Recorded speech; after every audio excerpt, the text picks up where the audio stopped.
आज हमारा lecture number 20 atomic structure का, और इस पर्टिकुलर लेक्चर के अंदर मैं आपको एक नई चीजें सिखाऊंगा जिसके अंदर आपको एनर्जीज ऑफ ऑर्बिटल और किस प्रकार से N+L रूल काम करता है और कुछ बेसिक प्रिंसिपल्स जिस प्रिंसिपल के बेसिस पे आप इलेक्ट्रॉन्स को किसी भी ऑर्बिटल में क्या करते हैं, फिल करते हैं, ये सारी चीजें आज मैं आपको सिखाऊंगा। तो हेडिंग डालें एनर्जीज ऑफ ऑर्बिटल, जो कि मैंने आपसे लास्ट क्लास में भी कहा होगा कि एनर्जीज ऑफ ऑर्बिटल जैसा एक कॉन्सेप्ट है, right. Energies of different orbital of hydrogen and hydrogen like particle, energies of different orbital of hydrogen and hydrogen like particle depends upon the value of principal quantum number, depends upon the value of principal quantum number n. But in case of multi-electron system,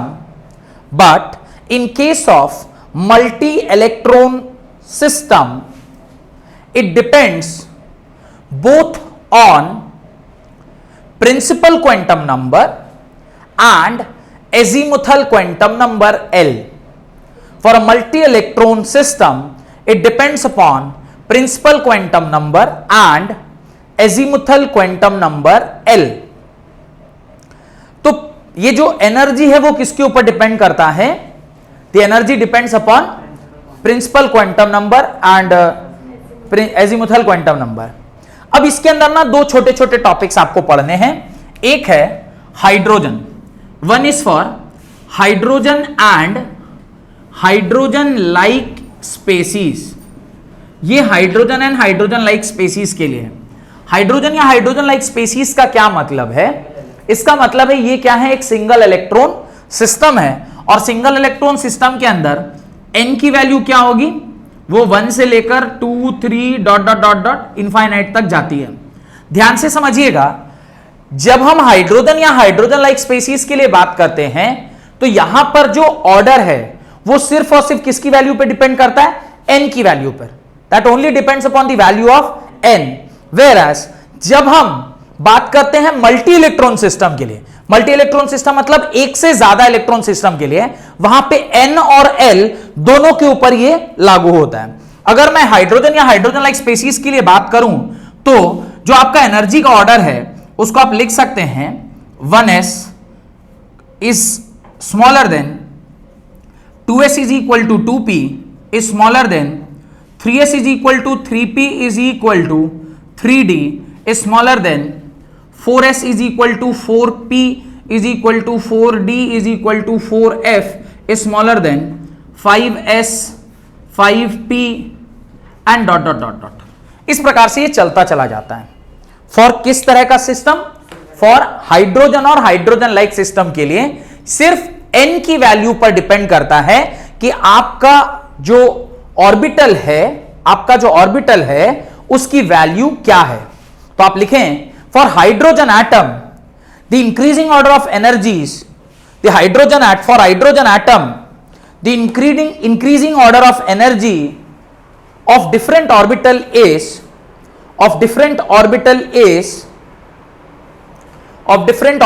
is ये जो मैंने आपके ये जो board पर लिखा है इसे आप अपनी कॉपी में लिख लें, और इसी को हम क्या बोलते हैं? Degenerate orbitals. These orbitals are only known as degenerate orbitals. Degenerate orbitals क्या होता है? The orbitals at same energy is known as degenerate orbitals. The orbitals at same energy लिखें, ये लिख लिया, ये लाइन लिख ली, इसके नीचे लिखें the orbitals of the same subshell, the orbitals of the same subshell having the same energy, the orbitals of same subshell having the same energy is called degenerate orbitals, is called degenerate orbitals, degenerate orbitals। Got it? तो hydrogen या hydrogen like species के लिए जो आप energy लिखेंगे वो कुछ इस प्रकार से लिखेंगे। ये है आपका 1s, ये आप लिखेंगे 2s, और साथ में फिर 2s के बराबर ही क्या होगा? 2p भी होगा, तो ये 2p, ये 2s, ये 1s, ये आपका एनर्जी है, और दिस इज योर ऑर्बिटल। फिर ये 3s, 3p, 3d, this is your 3d, this is your 3p and this is your 3s। ये सारे एक ही एनर्जी पर रहते हैं। एक ही एनर्जी पर रहने का क्या कारण है अभी मैं आपको समझाता हूं। Why they are at same energy. This is 4s, this is 4p, this is 4d and this is 4f। s बोलूं मतलब आप इस तरह का सिंगल डब्बा बनाइए। p बोलने का क्या मतलब है? p बोलने का मतलब है वहां पे 3 डब्बे बनेंगे, क्योंकि p में कितने ऑर्बिटल होते हैं? 3 ऑर्बिटल। ये सारा कुछ मैंने आपको लास्ट क्लास में समझाया था कि किस प्रकार से आप पता करते हैं इन सारी चीजों को। d में कुछ इस प्रकार से, d में कुछ इस प्रकार से, और f में कुछ इस प्रकार से एनर्जी का लेवल होता है। तो ये सारे डीजेनरेट एनर्जी लेवल्स हैं। क्यों? उसका रीजन ये है कि जो एनर्जी है वो कैसे डिसाइड की जाती है। तो 2 फैक्टर है जिसके बेसिस पर एनर्जी डिसाइड की जाती है।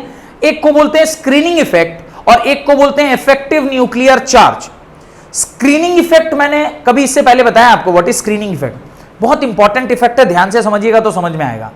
स्क्रीनिंग इफेक्ट क्या है उसके लिए मैं पहले एटम को बनाता हूं। ये आप डायग्राम बना लिए, इसको आप बनाइए, तब तक मैं एटॉमिक स्ट्रक्चर बना लेता हूं, फिर मैं आपको समझाता हूं कि व्हाट इज स्क्रीनिंग इफेक्ट।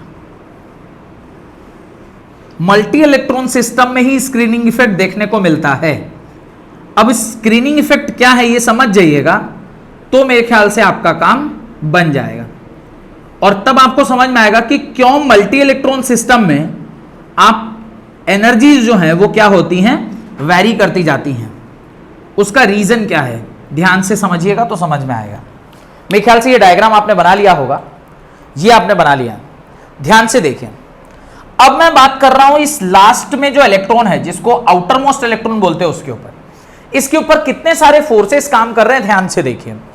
एक फोर्स काम कर रहा है जो इस न्यूक्लियस के द्वारा इसको अंदर की ओर खींचा जा रहा है, ठीक है।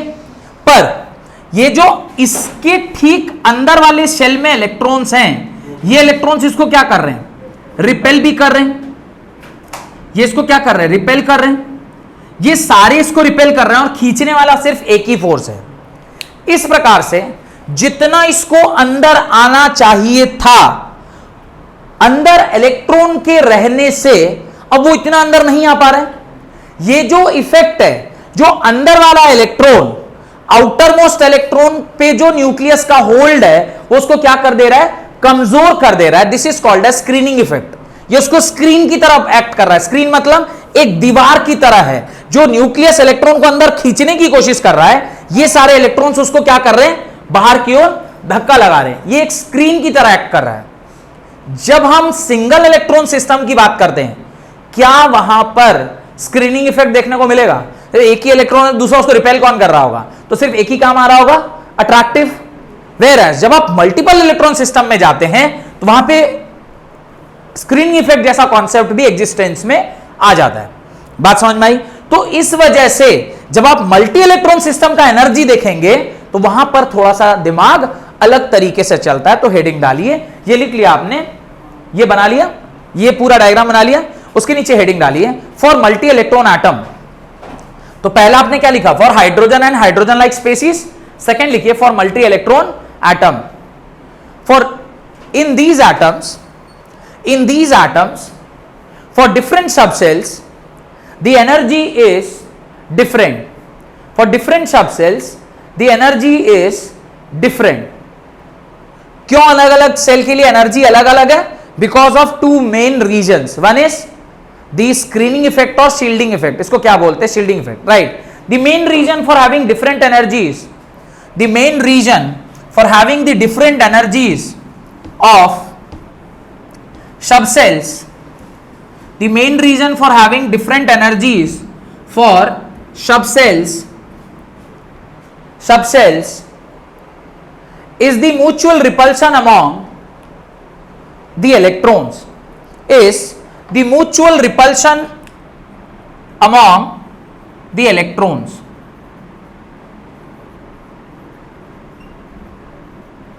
This repulsion leads to a phenomena known as screening effect और shielding effect. This repulsion of electron leads to a phenomena known as screening effect or shielding effect.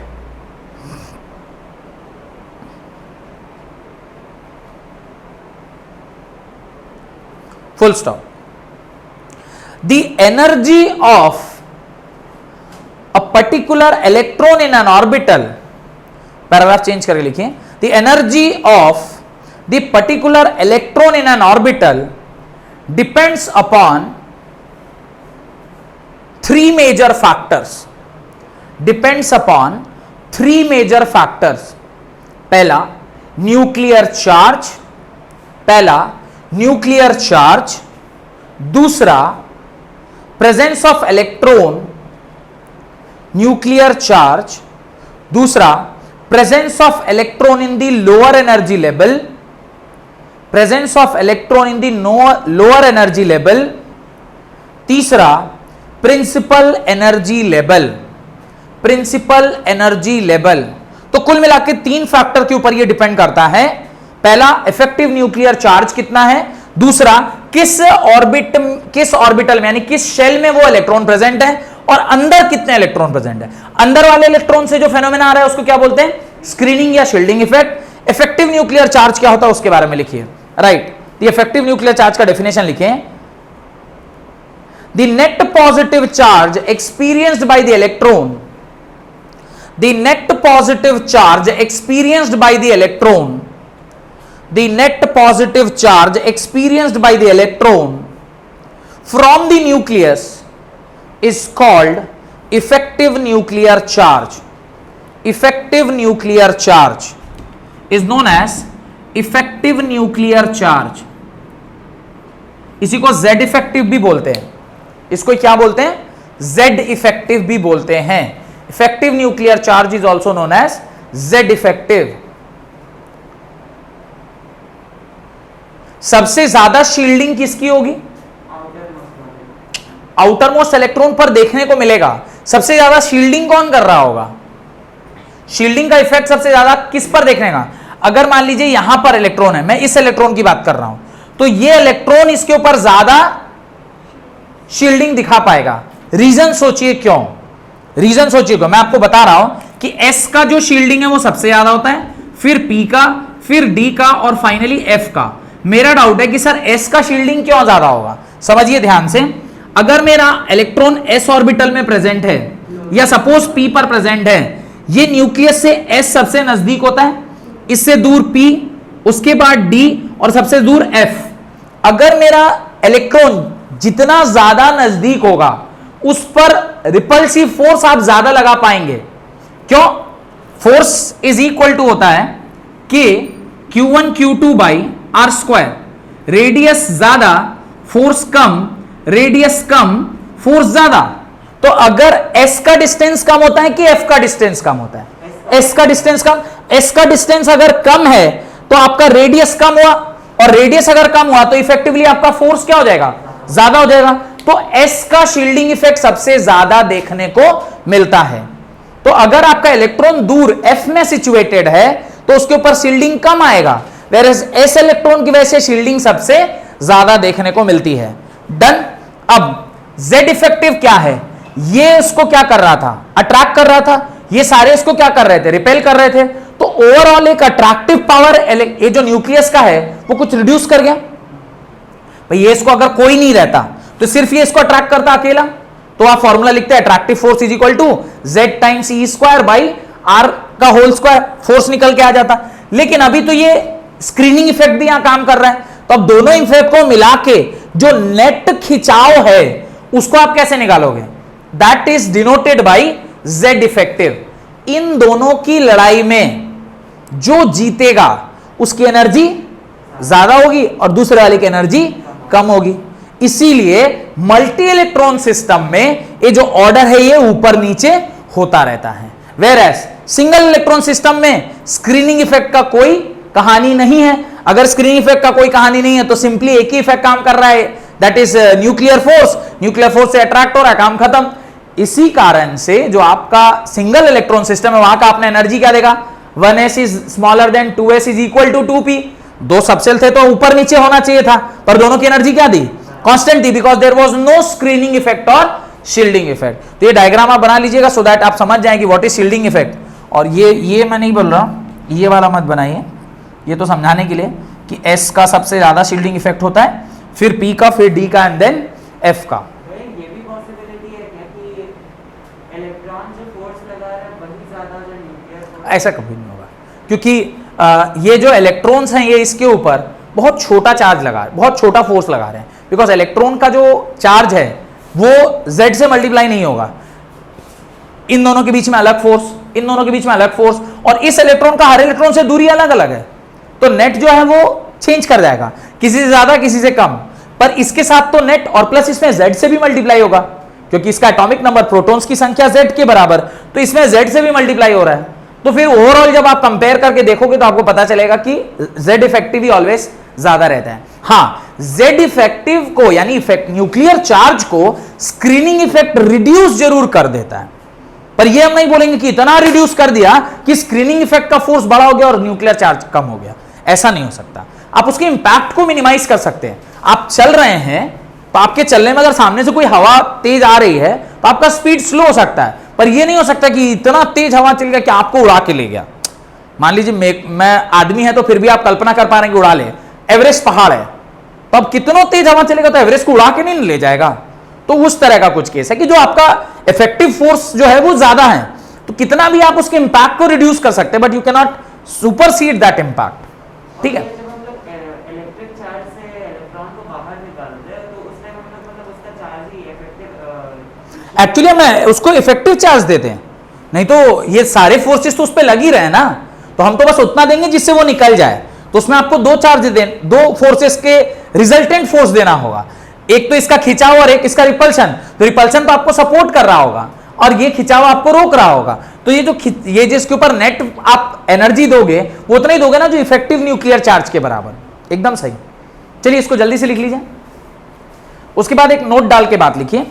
The effective nuclear charge decreases with increase in shielding effect. जैसे जैसे shielding effect बढ़ता जाएगा वैसे वैसे effective nuclear charge घटेगा। Obvious, ये जो repulsive force है ये जैसे जैसे बढ़ेगा आपका इफेक्टिव न्यूक्लियर चार्ज घटता जाएगा, क्योंकि दोनों के फोर्सेस का जो नेचर है वो अपोजिट है। तो अगर आप स्क्रीनिंग इफेक्ट बढ़ा रहे हैं इसका मतलब आपका जो इफेक्टिव न्यूक्लियर चार्ज है वो धीरे धीरे धीरे धीरे घटेगा। तो ये बहुत इंपॉर्टेंट लाइन थी। The effective nuclear charge decreases with increase in shielding effect, full stop. The order of shielding effect for same shell, the order of shielding effect for same shell is given by S सबसे ज्यादा, फिर P, फिर D and then last में F. Got it? अब यहां तक अगर आपको समझ में कहानी आ गई है तो मल्टी इलेक्ट्रॉन सिस्टम का जो आपका एनर्जी का लेवल है वो हम लोग कैसे निकालते हैं।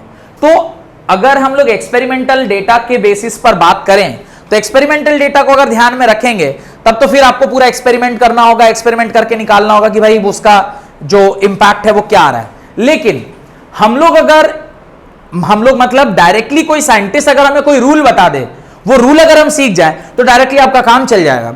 वो जो रूल है जिससे कि ये मल्टी इलेक्ट्रॉन सिस्टम का एनर्जी दिया जाता है, दैट इज N+L रूल। क्या बोलते हैं इसको? N+L rule. What is N+L rule? For every particular orbital you have to find the value of N+L, और उसको आप N+L निकालने के बाद जब आप उसके एनर्जी को सजा लीजिएगा तो फिर आपका जो ऑर्डर है वो एकदम एग्जैक्टली वैसे ही आ जाता है जो हमें चाहिए। जैसे सबसे पहला 1s है, 1s में n की क्या वैल्यू है और l की क्या वैल्यू है इसको हम लोग लिखते हैं। n की वैल्यू 1 है, l की वैल्यू 0, तो N+L जब आप करोगे तो आपको क्या मिलेगा? 1 मिलेगा। चलिए आप 2s करिए, ये 2 प्लस ये 0, ये भी क्या हो गया? 2 हो गया। फिर 2p जब आप करेंगे तो 2 + 1 दैट इज इक्वल टू 3। फिर आप 3s जब लिख रहे हैं तो आएगा 3 + 0, 3 + 0 इज 3। जब आप 3p लिखेंगे ये क्या होगा? 3 + 1 दैट इज इक्वल टू 4। जब आप 3d लिखेंगे तो क्या आएगा 3 + 2 दैट इज इक्वल टू 5। जब आप 4s लिखेंगे तो क्या आएगा 4 + 0 दैट इज इक्वल टू 4। अरे एनर्जी में इसका मतलब 4s ऊपर आना चाहिए और 3d का आना चाहिए नीचे आना चाहिए। क्यों? क्योंकि n+ रूल के हिसाब से जिसमें वैल्यू कम आती है वो पहले आना चाहिए।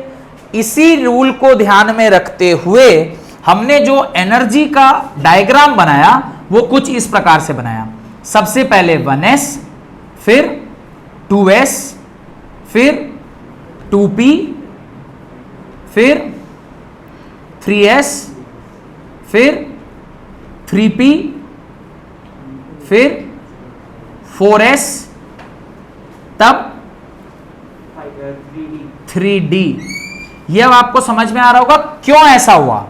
रीजन बीइंग, हाँ, रूल ये भी कहता है कि अगर दो सेल की एनर्जी बराबर हो जाए तो जो छोटा है उसको आप नीचे रखिए, जो बड़ा है उसको आप ऊपर रखिए। रूल अभी लिखवा दूंगा, रूल लिखवाया नहीं है, अब तो बता रहा हूं कि n+ रूल कैसे काम करता है। तो n+ की वैल्यू लिख लीजिए, l की वैल्यू लिख लीजिए, दोनों को जोड़ लीजिए और उसके बाद से एनर्जी में सजा लीजिए। तो सबसे 1 छोटी एनर्जी 1s की, फिर 2s की। अब इन दोनों में क्लैश हो गया, तो क्लैश हो गया तो जो छोटा है, छोटा कौन है 2p को नीचे रखिए और जो बड़ा है 2s उसको ऊपर ले जाइए। इस प्रकार से फिर ये 4 और ये 4, ये 5 है, 5 है तो ये बाद में आएगा। तो इसे देखिए आप 4s के बाद 3d आया है, 4s के बाद 3d, वो n+l रूल से ही हम लोग इसको चेक करते हैं। तो पहले n+l लिखिए। According to this rule the lower the value of n+l, according to this rule lower the value of n+l for an orbital, the lower is the energy, the lower is the energy. Lower the value of n+l for an orbital, lower is the energy, full stop. If for two orbitals the value of n+l is same, for two orbitals the value of n+l is same, the one with lower value of n will have lower energy, the one with lower value of n will have lower energy, will have lower energy। और उसके नीचे आपको ये पूरा बना लेना चाहिए ताकि आप कल को समझ पाए कि क्यों मैंने इस तरीके से बनाया है। और यही ऑर्डर होता है फिलिंग ऑफ इलेक्ट्रॉन का। तो इसके बाद जो अगला हेडिंग है वो filling of orbital in an electron. तो पहले आप ये अपनी कॉपी में बना लें और इसके बाद फिर हम लोग नेक्स्ट हेडिंग पढ़ेंगे, that is filling of orbital in an atom. तो ये मेरे ख्याल से समझ में आ रहा होगा कि 1s। अच्छा ये याद रख, ये तो अब याद हो गया होगा, L0 किसके लिए होता है? L0 is for S, L1 is for P, L2 is for D, L3 is for H। इस तरह से आपको SPDF का वैल्यू L का याद होना चाहिए, मैंने लिखवाया होगा। वो पूरा वो क्लास बहुत इंपॉर्टेंट क्लास थी, शायद पिछली क्लास या पिछले से पिछली क्लास में। पिछली क्लास में तो हम लोग radial node, radial nodal plane, ये सब निकालने का फॉर्मूला देखे थे। उसके पिछली क्लास में मैंने बहुत डिटेल में, यानी लेक्चर नंबर 18 में बहुत डिटेल में मैंने ये बताया हुआ है कि आप principal quantum number, azimuthal quantum number, magnetic quantum number, spin quantum number, ये सब क्या है, किस प्रकार से ये सब काम करता है, ये सारा चीज मैंने आपको बताया था। Got it? डन? अभी फिलिंग नहीं कर रहे ना इलेक्ट्रॉन की, अभी तो बस हम n+l रूल देख रहे हैं कि n+l रूल है क्या।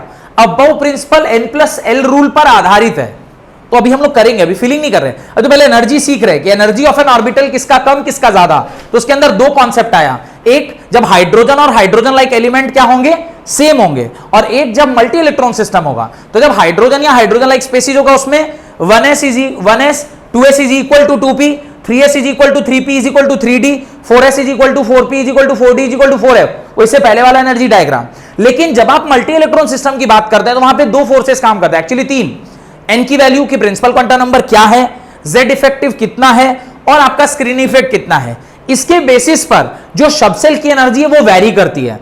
तो उसको अब या तो एक्सपेरिमेंटल डेटा के हिसाब से सजाइए, या फिर जो एक साइंटिस्ट हैं उन्होंने अपने बुद्धि लगा के एक ऐसा रूल दे दिया कि आपको इसके लिए सोचना नहीं है कि क्या करना है, बस आप n और l को जोड़िए और उससे जो वैल्यू छोटी है उसको आप छोटी एनर्जी दीजिए, जो वैल्यू बड़ी है उसका आप बड़ी एनर्जी दीजिए, अगर वैल्यू कॉन्साइड कर जाती है, सेम हो जाती है, तो जो छोटा सेल है, एन की वैल्यू जिसके लिए छोटी है उसको आप नीचे रखिए और एन की वैल्यू जिसके लिए बड़ी है उसको आप ऊपर रख दीजिए, सीधा सीधा। हेडिंग डालें, filling of orbital in an atom, filling of orbital, filling of orbital in an atom, filling of orbital in an atom. ये डायग्राम बनाया ना सबने, ये बहुत इंपॉर्टेंट है। तो filling of orbital in an atom, इसके अंदर कुल मिला के 3-4 साइंटिस्ट थे जिन्होंने अपना अपना एक रूल दिया।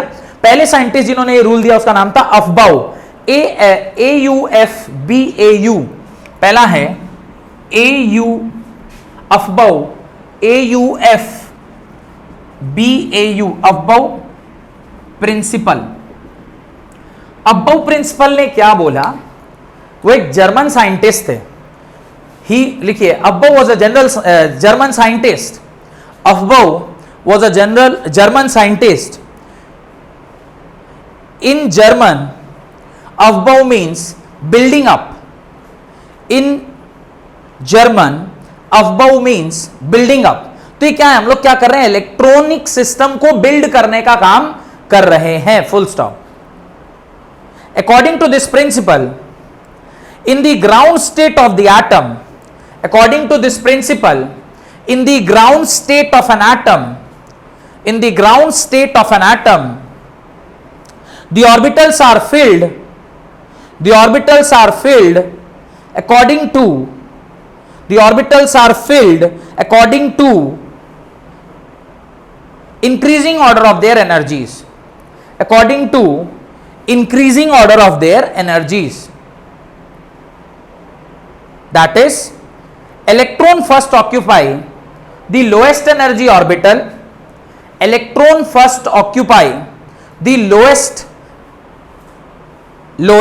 energy orbital available to them, and then enters into higher energy orbital, and then enters into higher energy orbital, provided the lower energy orbital is completely filled, provided the lower energy orbital is completely filled. Lower energy orbital जब तक completely filled नहीं होगा तब तक वो अगले ऊपर के एनर्जी लेवल पर नहीं जाएगा।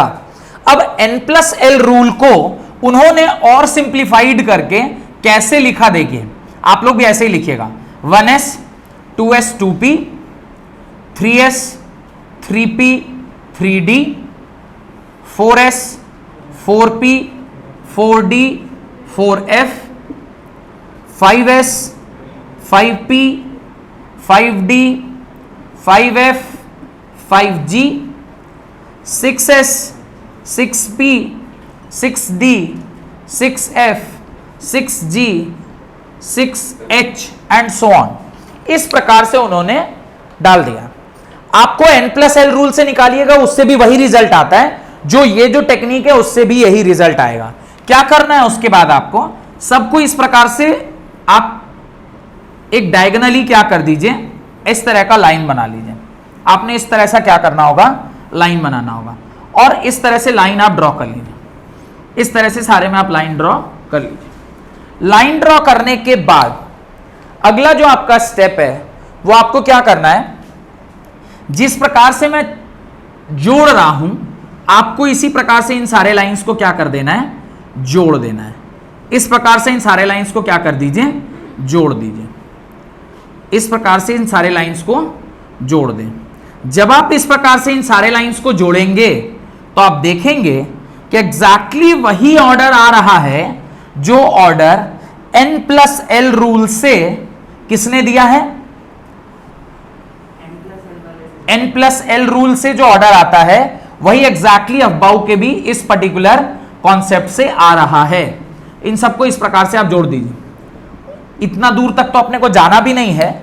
अब जब आप इसके ऑर्डर को देखेंगे, ध्यान से देखिए, सबसे पहले रास्ते में कौन आया, 1s, फिर 2s, फिर 2p, फिर 3s, फिर 3p, फिर 4s। अच्छा, N+L से भी यही आया था। 4s के बाद फिर 3d, फिर 4p, फिर 4p, फिर 5s, 5s, फिर 4d, फिर 5p, फिर 6s, 6s के बाद 4f, फिर 5d, फिर 5d के बाद 6p, 6p। अब 6p के बाद यहां 7s आता, मैं तो इसके नीचे नहीं लिखा हूं ना, यहां पे 7s आता और 7s के बाद फिर उधर जाता, तो यहां पे फिर 7s, और इसके आगे लिखने की आपको आवश्यकता नहीं है, पर मेरे पास जगह नहीं था इसलिए मैंने इसको 2 लाइन में लिखा है। आप लोग इसको एक ही लाइन में लिखिएगा, मेरे पास जगह की कमी थी, मेरे को ये टेबल थोड़ा और साइड में बनाना चाहिए था, लेकिन आप लोग इसको सब एक ही लाइन में लिखिएगा। और ये कैसे निकला? n+l रूल को सिंप्लीफाइड फॉर्म में ऐसा अब्बाऊ ने बता दिया कि जब आप इस प्रकार से सारे ऑर्बिटल को लिखते हैं और ऐसे ऐसे करके जब आप चलते चलते हैं एरो के बेसिस पर, तो एग्जैक्टली वही रिजल्ट आता है जो n+l रूल का भी आया हुआ है। What it? और ये सारा लिख लीजिए, 1s, 2s, 2p, 3s, 3p, 4s, 4d, 4p, 5s, 4d, 5p, 6s, 4f, 5d, 6p, 7s, dot dot dot dot dot dot and so on. ये एग्जैक्टली n+l रूल को फॉलो करता है। नहीं विश्वास होता है तो चेक करिए, 6 + 1 7 एंड 7 + 0, तो ये दोनों का 7 है, पर 7 होने के कारण जिसका n छोटा है वो उसने बोला है जिसका n छोटा तो उसको पहले लिखिए, जिसका n बड़ा होता है उसको बाद में लिखिए। तो इस प्रकार से आपने ये रूल तो समझ में आ गया। Next is Pauli exclusion principle. Next जो इंपॉर्टेंट थ्योरी है that is Pauli exclusion principle. Pauli का exclusion principle, Pauli exclusion principle क्या कहता है? तो मेरे ख्याल से ये आपने ऑर्डर इस प्रकार से लिख लिया होगा, this order is indirectly same as the n+l rule. तो आप n+l रूल से भी निकालिएगा तो यही आंसर आएगा, और अब्बाऊ ने जो ये सेटिंग बताया है इससे भी निकालिएगा तो exactly same answer you will get. Heading डालें, Pauli exclusion, PAULI, Pauli exclusion, EXCLUSION। हाँ, पर ये चारों रूल अपने को लिखना है। Pauli exclusion principle, PAULI, Pauli exclusion principle. Pauli exclusion principle क्या कहते हैं, पहले उस प्रिंसिपल को समझते हैं and then will try to understand कि क्या वो कहना चाह रहे हैं। पाउली एक्सक्लूजन कहते हैं, पाउली ने कहा है, समझिए, right, it restricts the number of electron to the filled in various orbitals. It restricts the number of electron to be filled in various orbitals. Full stop. The principle states that no two electrons in an atom, no two electrons in an atom can have same set of all quantum numbers. Same set of all quantum number. Pauli ने बोला कि किसी भी electron का जब आप address लिखते हैं, एड्रेस मतलब when you are writing the address of an electron in terms of quantum numbers n, l, m और s, 4 सेट ऑफ नंबर किसी भी 2 इलेक्ट्रॉन का सेम नहीं हो सकता है। इसका मतलब बाकी सब तो ठीक है, लेकिन जब आप लास्ट इलेक्ट्रॉन फिल कर रहे होंगे तो या तो आप ऐसे सेट करेंगे या फिर आप ऐसे सेट करेंगे, किसी भी या तो फिर आप ऐसे सेट करेंगे या फिर ऐसे सेट करेंगे। किसी भी कीमत में इलेक्ट्रॉन कभी भी इस प्रकार से सेट नहीं हो सकता या फिर इस प्रकार से सेट नहीं हो सकता। यह भी संभव नहीं है, यह भी संभव नहीं है। एकमात्र चीज जो संभव है वो यही संभव है, बिकॉज इसके लिए भी और इसके लिए भी, दोनों के लिए, एक के लिए s की वैल्यू अगर +½ है तो दूसरे के लिए s की वैल्यू -½ है, और इससे पहले का सारा चीज तो ऑब्वियसली क्या होगा, अलग होगा ही। तो ये बात मैंने ऑलरेडी आपसे पहले भी बता रखी है, ठीक है। तो यहां इस जहां तक लिखा है उसके नीचे एक लाइन और ऐड करिए, this principle also stated, this principle can also be stated as only two electron may exist in same orbital, only 2 electron may exist in same orbital and these electron must have opposite spin and these electron must have opposite spin.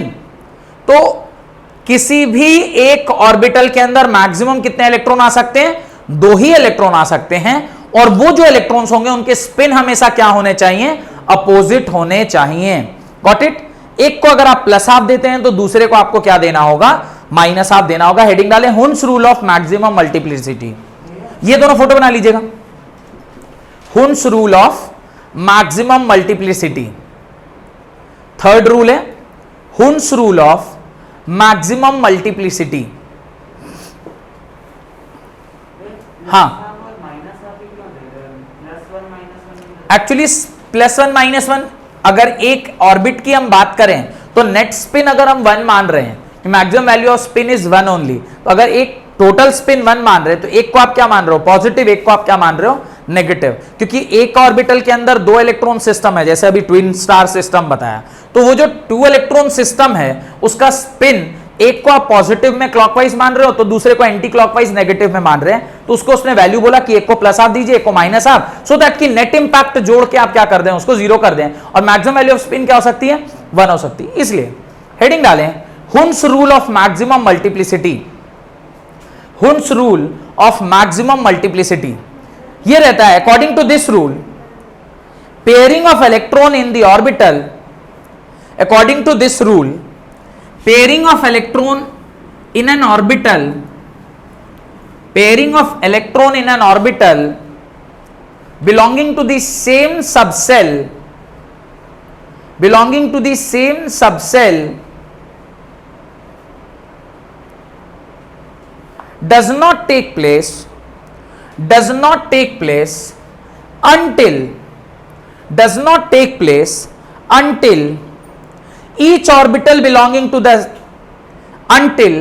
each orbital belonging to that subcell has got one electron,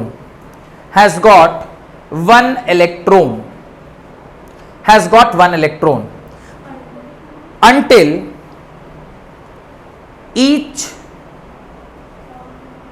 orbital belonging to that subcell has got one electron, that is it is singly occupied. कैसे इसको समझते हैं वो जरा ध्यान से देखिए, और क्यों इसको मैक्सिमम मल्टीप्लिसिटी रूल कहा गया उसको भी देखते हैं। ये कह रहा है 1s, this is 2s and this is 2p, इसको आप कह रहे हैं 1s, this is 2s and this is 2p। इसके अंदर आपने एक एक इलेक्ट्रॉन डाल दिया, इसके अंदर आपको एक एक इलेक्ट्रॉन डाल दिया। अच्छा, सोच के बताइए, can I do something like this? Not possible. According to which rule this is not possible? According to which rule this is not possible? First rule के हिसाब से ये नॉट पॉसिबल है। पहला रूल क्या था? अबोव प्रिंसिपल में उसने बोला है तब तक आप अपने सीनियर एनर्जी लेवल पर नहीं जा सकते हैं जब तक नीचे वाला पूरा ऑक्यूपाइड ना हो। तो पहला ही प्रिंसिपल आपको ये करने की अनुमति नहीं देता। अच्छा, इसके बाद आपने इसको भर लिया, इसके बाद यहां जब भर रहे हैं तो यहां पर अब ऐसे भी भर सकते हैं। सेकेंड ऑप्शन, मुझे मान लीजिए 3 इलेक्ट्रॉन डालना है, मैं ऐसे भी भर सकता हूं। मुझे मान लीजिए 3 इलेक्ट्रॉन डालना है, मैं ऐसे भी भर सकता हूं। मुझे मान लीजिए 3 इलेक्ट्रॉन डालना है, मैं ऐसे भी भर सकता हूं। इसके अलावा और कोई ऑप्शन नहीं है हमारे पास इसको भरने का।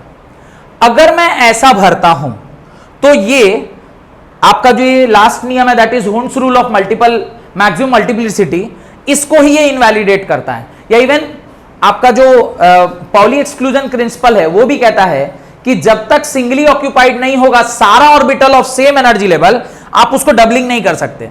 तो यहां पे तो ये सिंगली ऑक्यूपाइड नहीं है, उससे पहले आपने डबलिंग कर दिया, यानी ये तो कहानी क्या हो गई? गड़बड़ हो गई। तो मैक्सिमम मल्टीप्लिसिटी रूल से ये कहानी गड़बड़ हो गई। अब इस कहानी में ही दम बच गया है। अब इस कहानी की अगर हम बात करें तो इसका स्पिन कैलकुलेट करते हैं। अगर मैं ऊपर लिखा हुआ सबको प्लस हाफ मानता हूं तो ये plus half plus half plus half. इसकी बात करूं तो ये plus half, this is minus half, this is plus half. जरूरी नहीं है कि ऊपर लिखा हुआ इसका मतलब प्लस हाफ होगा, ये मैंने अज्यूम किया। हो सकता है प्लस हाफ ऊपर जो हो उसको माइनस भी बोला जाए और जो नीचे उसको प्लस भी बोला जाए, ये अपने ऊपर है। ये, लेकिन मैं जो कन्वेंशन यूज कर रहा हूं उसमें यही बोल रहा हूं कि जो ऊपर की तरफ स्पिन है उसको मैं क्या मान रहा हूं, उसको मैं s is equal two plus half मान रहा हूं, और जो नीचे की तरफ स्पिन है उसमें s इज इक्वल टू मैं माइनस। ये मेरा अजम्पशन है, दिस इज माई अजम्पशन। जरूरी नहीं कि आप भी ऐसा लिखें, आपको मन भाई इसका उल्टा कर लीजिए, कोई दिक्कत नहीं है। अब ये भी माइनस हाफ, ये भी s is equal to minus half, और ये प्लस हाफ। इसके लिए मैं नेट स्पिन कैलकुलेट करता हूं, s नेट क्या होगा, half plus half plus half, 3 बार हाफ माने 3/2, ये कितना होगा, 1 से 1 कट गया, s नेट कितना आ गया, हाफ आ गया, और यहां पर भी s नेट निकालिए कितना आ रहा है, माइनस हाफ। इन तीनों में सबसे बड़ा कौन सा है, ये वाला। तो हुन्स ने यही बोला कि वो वाला सिस्टम सबसे अच्छा सिस्टम माना जाएगा जिस सिस्टम में मैक्सिमम मल्टीप्लिसिटी रूल आए। मैक्सिमम मल्टीप्लिसिटी रूल यानी s की मैक्सिमम वैल्यू आए। 3/2, हाफ और माइनस हाफ में सबसे बड़ी वैल्यू कहां है, इसकी वैल्यू है। तो ये एक आपके मन में एक और डाउट आएगा, सर ऐसा भी तो हो सकता था कि आप ऐसा भर देते, ऐसा भी तो भर सकते थे कि तीनों नीचे होता। हाँ ऐसा भी हो सकता था, लेकिन इसके लिए जो एस नेट की वैल्यू आएगी वो -3/2 आ जाएगी। तो मैं -3/2 और +3/2 में किसको बड़ा मानूंगा, 3/2 को। आपने मेरे एग्जाम्पल में एस पॉजिटिव स्पिन को पॉजिटिव लिया है, इसलिए this is positive and this is negative. आप अपने एग्जाम्पल में अगर बोलेंगे नहीं नहीं नहीं सर मैं नीचे वाले को प्लस हाफ मानता हूं, तो फिर ये होगा आपका एग्जाम्पल में। पर जनरली कन्वेंशन यही चलती है कि जो ऊपर की ओर है उसको पॉजिटिव मानते हैं और जो नीचे की ओर है उसको नेगेटिव। जनरल कन्वेंशन लोग यही लेकर चल रहे हैं। तो इस हिसाब से बताइए सबसे बड़ी वैल्यू कौन सी है, ये वाली। तो इन सारे में सही कौन सा हो गया, ये वाला। बाकी सारा का सारा क्या हो गया, गलत। ये गलत, ये गलत, ये गलत। एकमात्र जो सही हुआ वो कौन सा हुआ, ये वाला हो गया। यानी जब भी आप हुन्स मल्टीप्लिसिटी रूल से चलेंगे तो सबसे पहले सबको एक एक इलेक्ट्रॉन देना है, और वो भी कैसे, स्पिन का, सेम स्पिन का।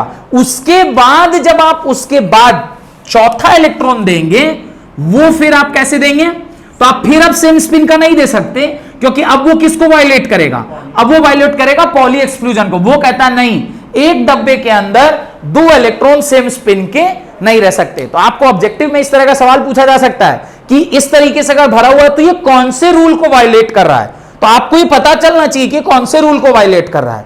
ऑब्जेक्टिव सवाल में इस तरह के क्वेश्चन बहुत ज्यादा पूछे जाते हैं।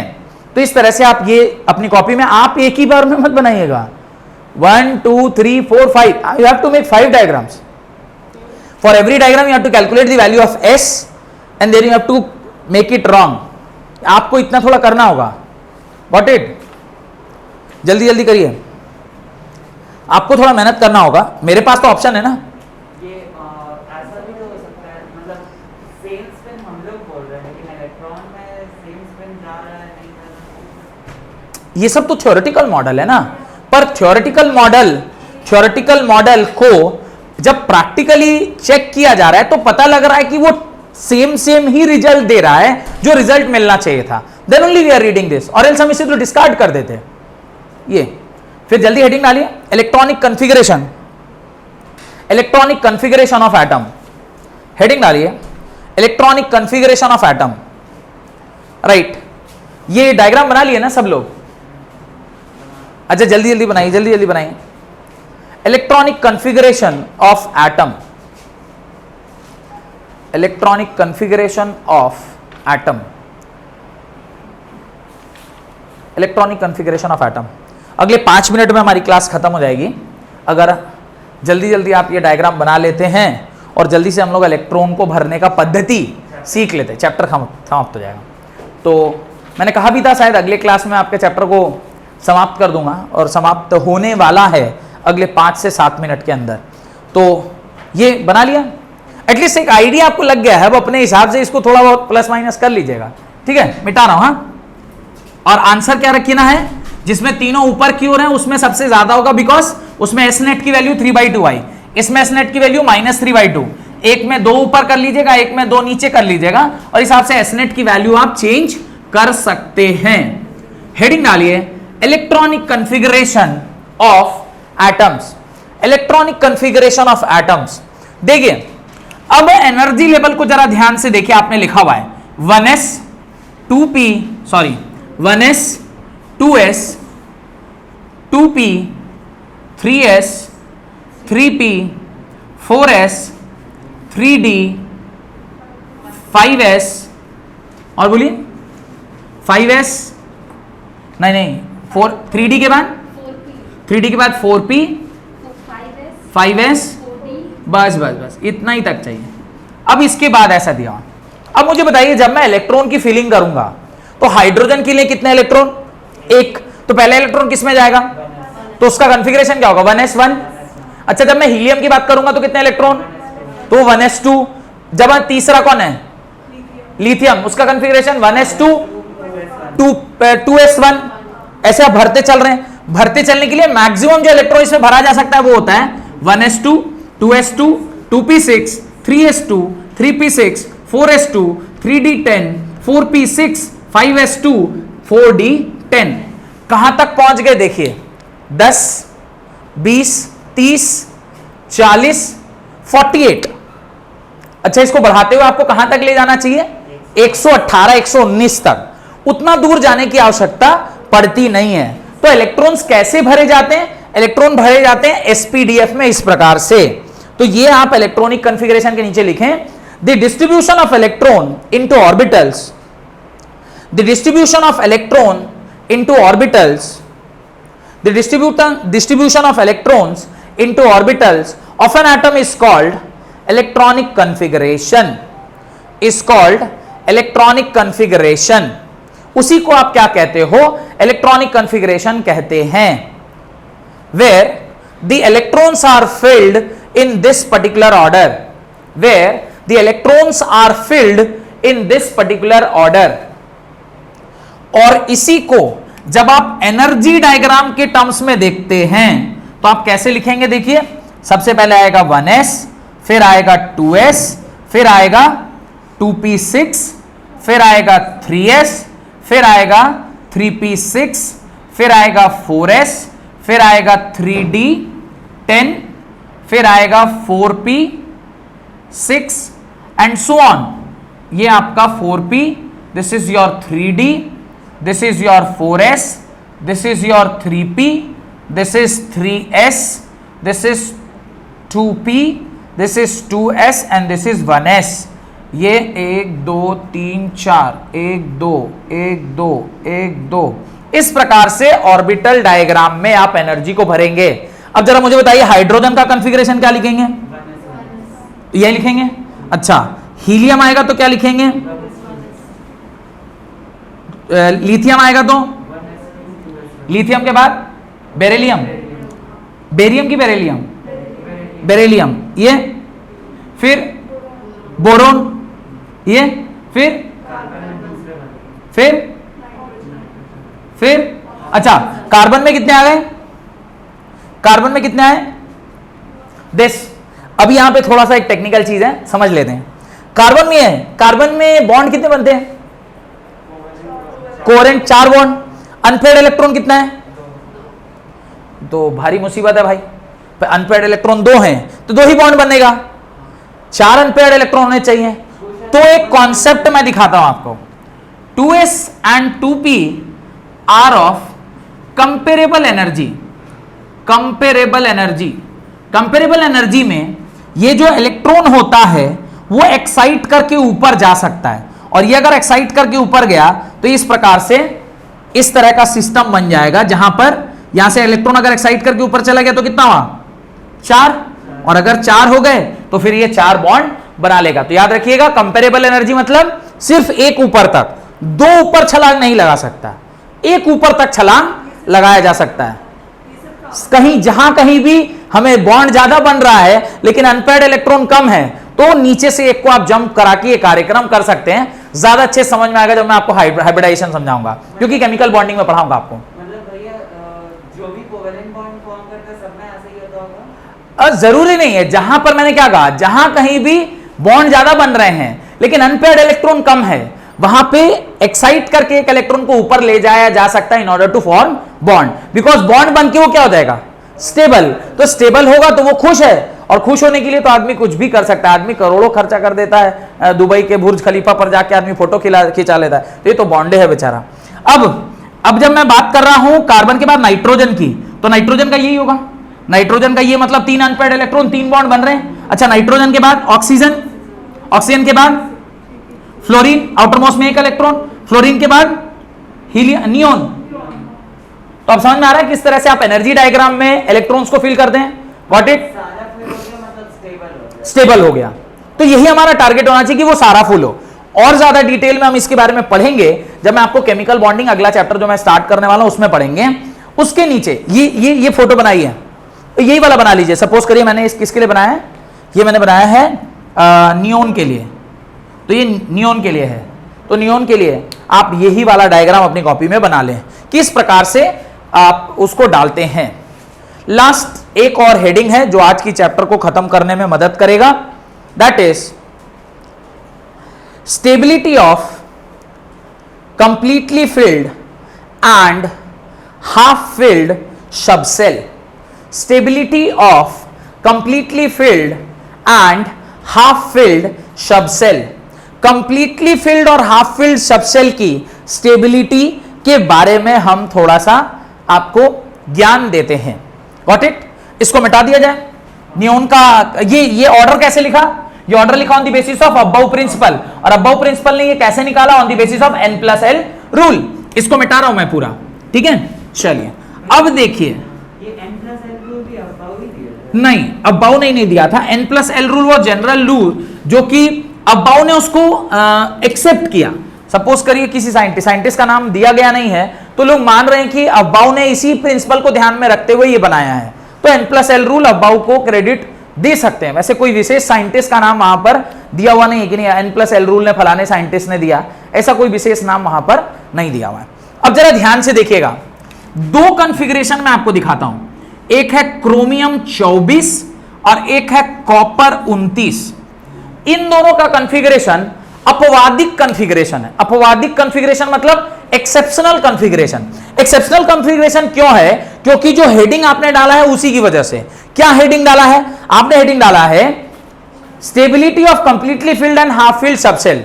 नॉर्मल कॉन्फ़िगरेशन से हाफ फिल्ड और फुल फिल्ड कॉन्फ़िगरेशन जो होता है वो ज्यादा स्टेबल कॉन्फ़िगरेशन होता है, ठीक है। चलिए खैर वो तो बाद में देखेंगे क्या होता है, पहले आप ना इसका कॉन्फ़िगरेशन लिखिए। तो 24 तक चलना है, 1s2 2s2 2p6 3s2 3p6 कितना हो गया 3s2 4s2 3d4 क्या हो गया 3d4। यहां तक कोई डाउट है तो पूछिए। 24 सेट हो गया, जोड़ लीजिए 2 + 2 4, 4 + 2 4 + 6 10 12 12 6 18 2 20 4 24 24 24 0 हो गया। अच्छा मैं इसका अब ना एनर्जी डायग्राम बनाता हूं। एनर्जी डायग्राम पूरे का नहीं बना रहा, सिर्फ इसके बाद का बना रहा हूं। क्यों? क्योंकि अभी 1s 2s ये सब तो पक्का ही है, इसके बारे में क्या बनाना है। तो ये आ गया 3s, 3s के बाद आया 3p, 3p के बाद आया 4s और 4s के बाद आया 3d। 1 2 3 4 1 2। इलेक्ट्रॉन्स को भरा जाए, इलेक्ट्रॉन्स को भरते हैं। इलेक्ट्रॉन को जब भरिएगा ये है 3s, this is 3s, then 3p, then 4s, then 1 2 3 4। अब रूल कहता है अगर कुछ इस तरह की परिस्थिति बन जाए जहां पर एक इलेक्ट्रॉन अगर इसे मिल जाएगा तो ये क्या हो जाएगा, ये हाफ फील्ड कॉन्फ़िगरेशन हो जाएगा। क्या कैसा कॉन्फ़िगरेशन हो जाएगा? Half field. डी में मैक्सिमम कितने जा सकते हैं? 10, 10 का आधा 5। हाफ फील्ड कॉन्फ़िगरेशन अगर बन रहा होगा तो इलेक्ट्रॉन जो यहां पर प्रेजेंट था वो जंप मार के कहां पहुंच जाएगा? यहां पहुंचेगा। और जो अब जो कॉन्फ़िगरेशन होगी वो क्या हो जाएगी? 4s1 3d5, this is a stable configuration. Then 4s2 3d4 which is unstable configuration. Stable configuration because experimentally ऐसे डेटा जो एनर्जी को कंपेयर किया गया तो पता चला कि इस कॉन्फ़िगरेशन में एनर्जी जो है वो रिलेटिवली कम है इस कॉन्फ़िगरेशन के मुताबिक। तो होना चाहिए आपने जो पढ़ा है उसके हिसाब से क्या 4s2 3d4 होता क्या है 4s1 3d5 because half filled configuration is always a stable configuration. ये बात समझ में आ गई? ये अच्छा, ये सेम चीज और आपको कहां देखने को मिलेगा? 3D9 में, 3D9 में, 4F6 में, 4F13 में, जहां जहां हाफ फील्ड का कॉन्सेप्ट आएगा वहां वहां पे जंप मार के ऊपर जाएगा। यही रीजन है कि कार्बन में क्या थे? 1s2, 2s2, 2p2। एस में उधर हाफ फील्ड होने के लिए यहां से क्या कर गया? जंप कर गया, और क्या हो गया? 1s2, 2s1, 2p3, 4 unpaired electron आ गए। अब आपको थोड़ा सा लॉजिक वो डाइजेस्ट हो रहा होगा। खैर, और ज्यादा डाइजेशन आपको करवाएंगे जब आपको हम हाइब्रिडाइजेशन कॉन्सेप्ट पढ़ाएंगे। खैर, ये समझ में आ गया? चलिए लगे हाथ तो इसके नीचे का भी कॉन्फ़िगरेशन लिखते हैं और इसका 3D9 29 का भी चेक करते हैं। 1s2, 1s2, 2s2, 2p6, 3s2, 3p6, 4s2, 3d9। Configuration 3d9 पर आकर क्या हो गई? रुक गई। अब अगर 3d9 पर कॉन्फ़िगरेशन आके रुकी है तो मैं यहां तक नहीं बना रहा, सिर्फ इसके बाद का बना रहा हूं। 3s, 3p6, 4s, 3d, 1 2 3 4, 1 2 electrons को भरा जाए। इलेक्ट्रॉन्स को जब भरेंगे, 2 इलेक्ट्रॉन, 2 इलेक्ट्रॉन, 2 इलेक्ट्रॉन, 1 2 3 4 5 6 7 8 9। कॉन्सेप्ट कहता है half filled configuration and full filled configuration are more stable than any other configurations. तो अब ये 4s से क्या करेगा? एक इलेक्ट्रॉन को जंप करा के कहां ले जाएगा? यहां ले जाएगा। और ये जो जंपिंग हुई है इससे जो आपका कॉन्फ़िगरेशन है वो क्या आ जाएगा? 4s1, 3d10। This is a stable configuration. और जो अर्लियर कॉन्फ़िगरेशन था that is 4s2, 3d9, that was unstable configuration, जिसकी वजह से आपका जो नया कॉन्फ़िगरेशन है वो क्या होगा? 4s1, 3d10, 3s, 3p, 4s, 3d। Half filled and full filled configuration are always a better configuration या always a stable configuration than this. ये बात आपको समझ में आ गई। सेकेंड एक पॉइंट बहुत ज्यादा इंपॉर्टेंट हो जाता है स्टेबिलिटी पॉइंट ऑफ व्यू से, कि ये तो ठीक है, कई बार सिमेट्री भी बहुत इंपॉर्टेंट है। मैंने कहा दुनिया में जो कुछ भी स्टेबल आप देखेंगे वो सिमेट्रिकल है। इंसान को देख लीजिए, भगवान ने सिमेट्रिकल बनाया, नहीं तो एक ही आंख देते ना बीच में शिव जी अपने टाइप, नहीं दिए। चाहे सोचिए, कल्पना कीजिए कि एक ही आंख होता, इस साइड नाक रहता, इस साइड आंख रहता, इस साइड नाक रहता, ऐसे नाक रहता और इधर एक ही बड़ा सा ऐसा आंख रहता, कैसे दिखते हम लोग? अभी अगर ऐसा कोई बच्चा किसी का पैदा हो जाए, साले बोले भूत पैदा हो गया।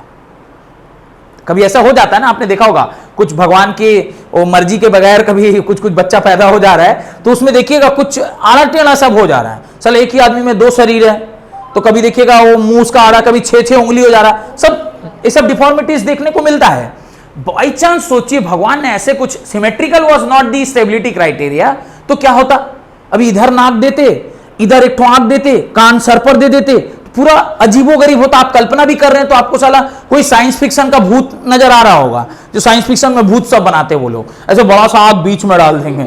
सोचिए कैसे लगते हैं हम लोग, अजीबोगरीब लगते हैं। मेरी बात समझ में आ रही है?